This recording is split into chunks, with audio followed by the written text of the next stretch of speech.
बस ये है कि वो अपने आप को ये दिखाते हैं कि मैं ऊंची जाति का हूँ, नीची जाति की बारात नहीं निकलने दिया हूँ। आज भी देश में जातिवाद है, आज भी देश में धर्मवाद है, आज भी देश में वर्गवाद है। हिंदू राष्ट्र में तो एक्चुअली वो घोड़ी पे चढ़ ही नहीं पाएंगे।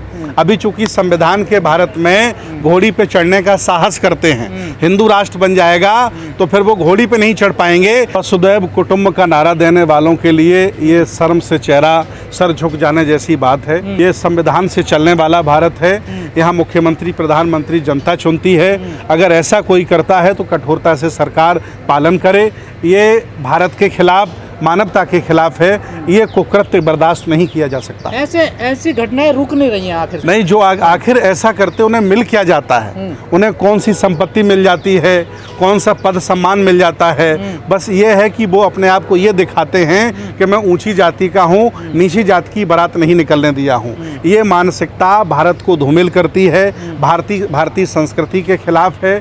हमेशा यहाँ कमज़ोर अच्छे लोगों का सम्मान रहा है। ये देश हमेशा निर्बलों का रहा है, कमज़ोर लोगों ने देश को बनाया है। ये संविधान के खिलाफ और मानवता के खिलाफ कुकृत्य है। इस पर सरकार सख्ती से कदम उठाए और इन लोगों के एनकाउंटर करने का काम करे, मैं ये मांग करता हूँ। पर लोग तो कहते हैं देश से जातिवाद, छुआछूत, भेदभाव सब खत्म हो गया, फिर ऐसी घटना क्यों हो रही है? नहीं, जो लोग ये कह रहे हैं कि जातिवाद और ये ख़त्म हो गया है, वो रोटी बेटी का संबंध करें, एक दूसरे को हक हिस्सेदारी दें, एक दूसरे का सम्मान करें, और नहीं तो ये सब झूठी बातें हैं। आज भी देश में जातिवाद है, आज भी देश में धर्मवाद है, आज भी देश में वर्गवाद है, काला और गोरा है, सब कुछ चल रहा है। गैर बराबरी है, बराबरी है, अमीरी है, गरीबी, सब बराबर चल रहा है। जब संविधान का राज हो तब ये घटनाएं घट रही हैं दलितों के साथ, तो हिंदू राष्ट्र में क्या होगा दलितों के साथ? हिंदू राष्ट्र में तो एक्चुअली वो घोड़ी पे चढ़ ही नहीं पाएंगे। अभी चूंकि संविधान के भारत में घोड़ी पे चढ़ने का साहस करते हैं, हिंदू राष्ट्र बन जाएगा तो फिर वो घोड़ी पे नहीं चढ़ पाएंगे, बल्कि उनकी बिटिया पालकी में बैठाल करके अमुक व्यक्ति के घर ले जाई जाएगी शुद्धिकरण के लिए। ये हिंदू राष्ट्र का पर्याय होता है। तमाम बाबा कथावाचक सामने आ रहे हैं और आह्वान कर रहे हैं कि हमारा साथ दीजिए, अब हिंदू राष्ट्र बनाएंगे देश को। नहीं, हम भी सहमत हैं हिंदू राष्ट्र से। मोदी जी जिस तरह से नोट बंद कर गए, उसी तरह से ये घोषणा कर दें कि जाति खत्म हो रही है, सभी लोग अपनी अपनी जातियां लिखना बंद कर दें, सभी जातियों में रोटी बेटी के संबंध होंगे, और एक ऐसा गांव पहले बसा के दिखाएं जिसमें आपस में समन्वय हो, आपस में प्यार मोहब्बत हो, फिर वो देश को बनाने की बात करें। ये सब फर्जी बातें हैं। देश सभी धर्मों का है, सभी रंगों का है, सभी भाषाओं का है, पहले भी रहा, आज भी है, आगे भी रहेगा।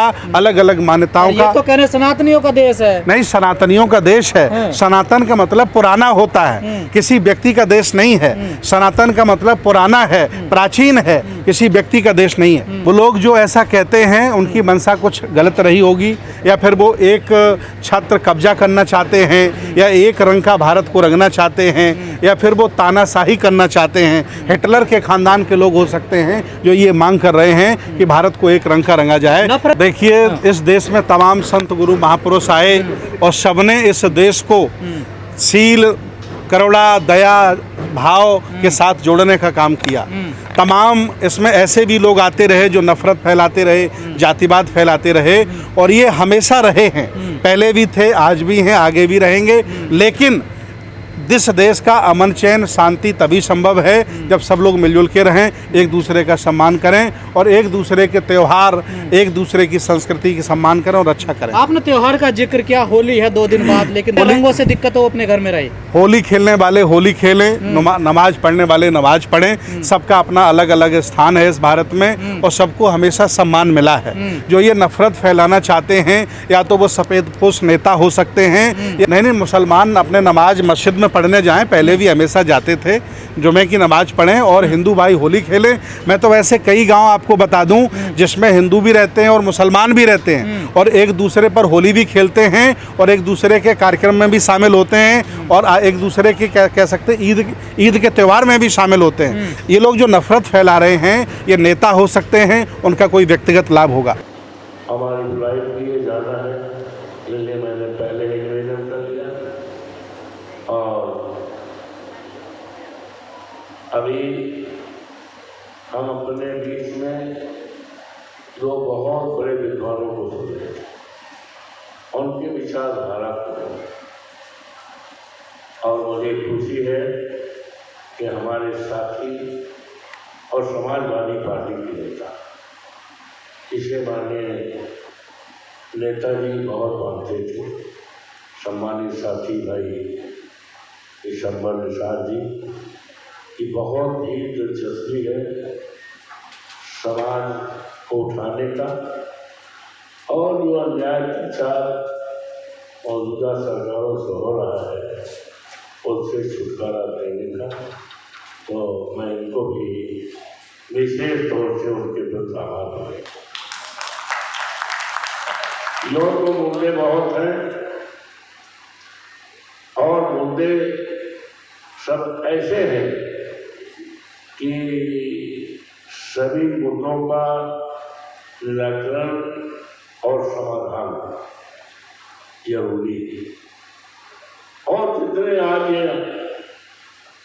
इस गोष्ठी में आज बैठे हैं सब इस बात के सक्षम हैं कि देश स्तर से अगर इसी तरह से मुहिम चला करके लोगों को जागृत करने का काम करेंगे तो वो दिन दूर नहीं है कि आज जब बाबा साहब का अपमान हमारे देश के जिम्मेदार सरकार में बैठे हुए जो मंत्री कर रहे हों, राज्यसभा में टिप्पणी कर रहे हों और आज हमारे संविधान पर संकट है।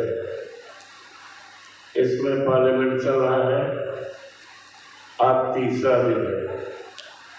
सवेरे रोज मीडिया के लोग मेरे पास आते हैं, आज भी आए थे, मेरे आवास पे भी आए थे सवेरे 9 बजे और जब मैं पार्लियामेंट गया तो वहाँ भी तमाम घेर लिए थे। हमने कहा क्या मुद्दा है आपका? तो उन्होंने कहा कि होली का त्योहार है तो इस त्योहार पर संदर्भ में ये कहा जा रहा है और देश के फलां लोग ये कह रहे हैं, उस पर आपकी राय क्या है? यहाँ तक कहा कि कोई सीओ है और उसने कह दिया कि जो रंग से डरते हो वो घर से न निकले और आगे किसी ने कह दिया पर्दा लगा लें।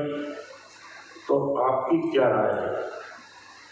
मैंने कहा भाई देखिए, देश संविधान से चलेगा, देश आस्था से नहीं चलेगा, देश संविधान से चलेगा। और संविधान को बाबा साहब भीमराव अम्बेडकर ने बनाया। संविधान के प्रेमिल में जो संविधान की आत्मा है, जिसकी शुरुआत है हम भारत के लोग, जो 26 नवंबर 49 को एडॉप्ट किया गया है, जिसमें साफ साफ लिखा हुआ है कि हमारी धार्मिक स्वतंत्रता के बारे में, उपासना के बारे में स्पष्ट लिखा हुआ है। तब ऐसी स्थिति में किसी पूजा पर, किसी उपासना पर प्रतिबंध लगाना संविधान का वायलेशन है। तो स्पष्ट बात है